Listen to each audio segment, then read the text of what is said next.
Hey everybody, Ted with Quality Home Inspection. So I'm up on this house in Newcastle today and found some termites in this old stump. So I'm going to show them to you real quick.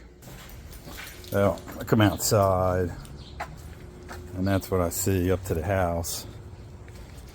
And you can actually see them moving. These little white looking maggot things. It's actually termites. So we, some more in there.